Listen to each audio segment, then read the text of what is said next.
Përshëndetje të nderuar zonja dhe zotrim, përshëndetje të dashur miq. Ja ku po ritakojmë sërish me mua Tirona Lilin për të ndarë letrën e radhës. Sot do të ndajmë një letër goxha të dhimbshme. Sot do të ndajmë një letër goxha të prekshme. Janë fjalët e një vajze e cila ka shkruar kundërdrejt babait të saj, i cili fatkeqësisht që nga vdekja e të shoqes, që nga vdekja e nënës së vajzës, po bën disa veprime të tmerrshme, veprime që në të vërtet lëndojnë fëmijët. Babi, nuk e di nëse do ta dëgjosh ndonjëherë këtë letër deri në fund. Nuk e di nëse zemra jote do të ndiej dhimbjen që ne po jetojmë çdo ditë.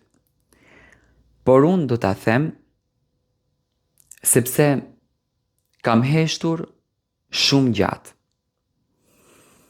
Që kur mami u largua nga kjo botë, ne menduam se do të na bëheshe edhe baba, edhe nën. Menduam se do të na mbaje pranë, do të na përqafoje, dhe do të na thoshe se gjithçka do të bëhej edhe më e mirë. Por fatkeqësisht, në familjen tonë ndodhi e kundërta. Ti babi, na le vetëm. Ditët kalojnë dhe ti je gjithmonë me gratë e tjera. Gjen kohën për to, po jo për fëmijët e tu. Gjen para për shëtitje, për darka dhe për kënaqësi, por në shtëpi në të vërtet shpesh mungon buka. Ne presim derën që të hapet. Presim të dëgjojmë zërin tënd. Por fatkeqësisht ne dëgjojmë vetëm heshtjen, babi. A e di si është të flesh me barkun bosh?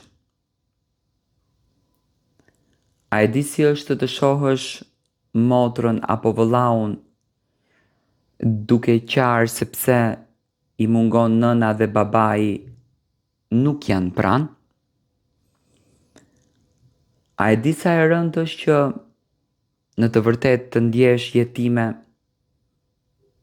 ndërsa babai yt është gjallë? Mami, rahmet pas, na mësoi se familja është gjëja më e shtrenjtë. Ajo sakrifikoi gjithçka për ne. Nuk u ankua kurrë. Edhe kur ishte e lodhur, buzëqeshte, vetëm që ne të mos e shihnim dhimbjen e saj. Sot në të vërtet ajo nuk është më. Dhe ne kemi mbetur vetëm me kujtimet, babi. Por ajo që më dhëmb më shumë nuk është vetëm mungesa e mamit. Është fakti që ne po të humbasim edhe ty. Megjithse je hala gjallë. Nuk po të kërkojmë pasurinë në asnjë mënyrë. Nuk po të kërkojmë luksin, po të kërkojmë që ti të jesh baba. Të na pyesësh se si jemi,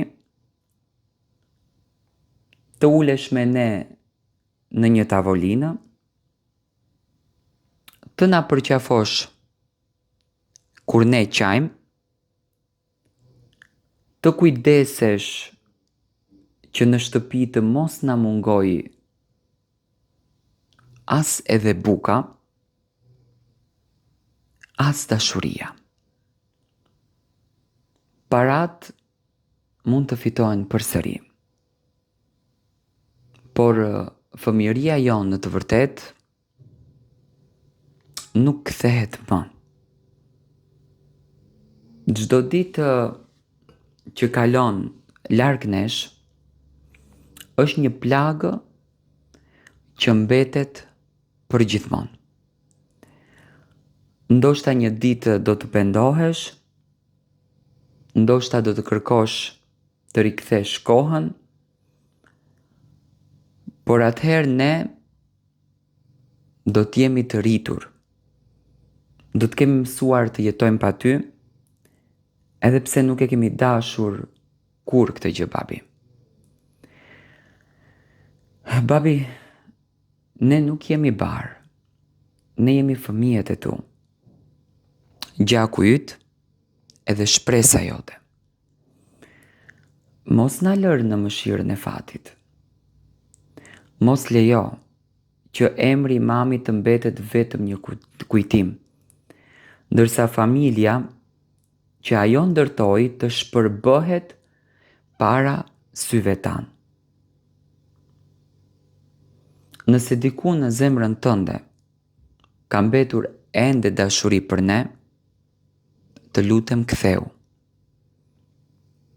Jo nesër, jo javën tjetër, por sot. Sepse ne kemi ende nevojë për baban ton. Dhe pavarësisht gjithçkaje ende të presim me derën hapur dhe me shpresën se një ditë do të zgjedhësh familjen tënde mbi gjithçka tjetër. Me lot në sy, vajza e jote. Në fakt, kjo ishte një letër tepër e ndjerë që vajza me lot në sy ja shkruan babait të saj, fjalë që në të vërtet dalin vetëm kur shpirti është i thyer, vetëm kur zemra është e lënduar, dhe vetëm kur shpirti kërkon paqe, më thënë kërkon dashurin, atë dashurin që realisht fëmijët duan ta japin, duan ta marrin, por prindërit në këtë rast janë të devijuar pas qefeve të tyre, pas momenteve të tyre dhe harojnë gjën më të shenjtë në jetë. Dhe cila është gjëja më e shenjtë në jetë? Gjëja më e shenjtë në jetë është familja, është fëmia. Unë uroj me zemër që ky baba të dëgjoj këtë mesazh dhe uroj me zemër që ta kupton që është i shkruar nga fëmijët e tij. Unë gjithmonë besoj që ato që kanë mizën ndërkësul e kuptojnë se për kë bëhet fjalë dhe të ndryshon. Të ndryshon në karakter, të ndryshon në natyrë dhe të ndryshon në atë njerëzillikun e gabuar, sepse gjërat e tepruara janë haram dhe ta udhësh familjen tënde është gabimi më i madh që mund të bësh në jetë dhe zemra më e madhe që mund të shkatrosh.